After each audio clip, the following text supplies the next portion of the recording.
क्या आपका दिमाग भी आपको रात को सोने नहीं देता है?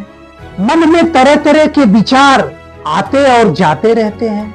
क्या आप छोटी छोटी बातों को बार बार सोचते रहते हैं और भविष्य की चिंता में आप अपना वर्तमान खराब कर रहे हैं? अगर हां, तो यह वीडियो आपके लिए है। आइए सबसे पहले ये जानते हैं कि ओवर थिंकिंग आखिर है क्या। किसी भी समस्या का समाधान ढूंढना गलत नहीं है, लेकिन किसी भी एक बात को बार बार सोचते रहना, यही ओवर थिंकिंग है। और ओवर थिंकिंग करने से कोई बहुत बड़ा फायदा नहीं होने वाला है, उल्टा नुकसान ही होगा। लेकिन इस वीडियो में मैं आपको बताऊंगा कि ओवर थिंकिंग करने से आखिर बचे कैसे, क्योंकि ओवर थिंकिंग करने से दिमाग समाधान नहीं ढूंढता है, बल्कि डर पैदा करने लगता है। उदाहरण के तौर पर, मुझे नौकरी मिलेगी कि नहीं मिलेगी, मेरा भविष्य क्या होगा, मुझे सफलता मिलेगी या नहीं मिलेगी। महाभारत में अर्जुन भी ओवर थिंकिंग के शिकार हुए थे। तब भगवान श्री कृष्ण ने उन्हें समझाया था कि तुम भविष्य की चिंता छोड़ो, जो तुम्हारे नियंत्रण में नहीं है उसके बारे में सोचना बंद कर दो, बल्कि वो करो जो तुम्हारे नियंत्रण में है। और तुम्हारे नियंत्रण में है अभी इस वक्त युद्ध करना, तो तुम उस पर ध्यान दो। और ओवर थिंकिंग तब शुरू होती है जब हम उस चीज को नियंत्रित करना चाहते हैं जो हमारे नियंत्रण में है ही नहीं। मान लीजिए एक किसान है, वो अपने खेत में मेहनत करता है, बीज बोता है, सिंचाई करता है, निराई गुड़ाई करता है, और अगर वो यह सोचना शुरू कर दे कि मेरी फसल पता नहीं अच्छी होगी कि नहीं होगी, कहीं बाढ़ आ गई तो, कहीं सूखा पड़ गया तो मेरा कितना नुकसान हो जाएगा, लेकिन इन सब के बारे में सोचना छोड़कर वह सिर्फ अपना कर्म करे, अपनी ड्यूटी करे, तो इससे कहीं अच्छा परिणाम निकलकर सामने आ सकता है। मेहनत करना जरूरी है, लेकिन मेहनत करने के बाद परिणाम के बारे में सोचना नुकसानदायक हो सकता है। जैसे एक किसान एक बीज को खींचकर उसे बड़ा नहीं कर सकता, उसे फसल नहीं बना सकता, वैसे ही हम चिंता करके अपना भविष्य नहीं बदल सकते।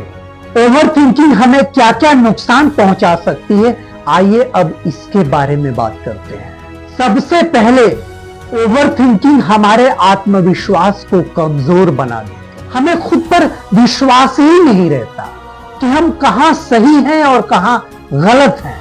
हमारे निर्णय लेने की क्षमता कमजोर हो जाती है, यानी हम सही निर्णय नहीं ले पाते।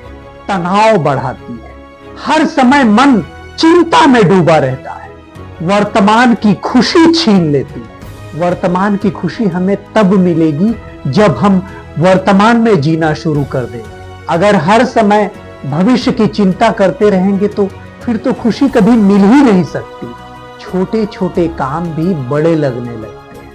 और ओवर थिंकिंग को रोकने के 5 ऐसे तरीके बताऊंगा, जिसको अगर आप अपने जीवन में अप्लाई करें तो ओवर थिंकिंग को हमेशा के लिए खत्म कर सकते हैं। पहला उपाय है, जो आपके नियंत्रण में है सिर्फ उस पर फोकस करो। दूसरा उपाय है, अपने विचारों को लिखना शुरू कर दो। और तीसरा उपाय, वर्तमान में जीना सीखो, यानी कि अपनी सोच को हमेशा वर्तमान में रखने की कोशिश करो, अपने विचारों को हमेशा वर्तमान में रखने की कोशिश करो। और इसका सबसे आसान तरीका है, अपने आसपास जो भी घटनाएं इस वक्त गुजर रही हैं, अपना ध्यान उस पर केंद्रित करने की कोशिश करो। इससे आपकी सोच वर्तमान में आ जाएगी। चौथा तरीका है, सोचने से ज्यादा काम करो। ज्यादा सोचो मत किसी चीज के बारे में, सिर्फ काम पर फोकस करो और उतना ही सोचो जितना जरूरत हो। अभी क्या कर सकते हो, सिर्फ उस पर ध्यान दो कि फिलहाल हम क्या कर सकते हैं, और इस वक्त जो कुछ भी हो रहा है उसे स्वीकार करना सीखो। एक बात हमेशा याद रखिएगा कि हर चीज आपके हिसाब से नहीं होगी, इसलिए ओवर थिंकिंग का इलाज ज्यादा सोचना नहीं है, बल्कि सही दिशा में कदम उठाना है। गीता में भगवान श्री कृष्ण ने अर्जुन को उनका भविष्य नहीं बताया, बल्कि उनको वर्तमान में जीना सिखाया, वर्तमान में कर्म करना सिखाया। और यही हम सबको करना है, और यही ओवर थिंकिंग का सबसे कारगर इलाज है।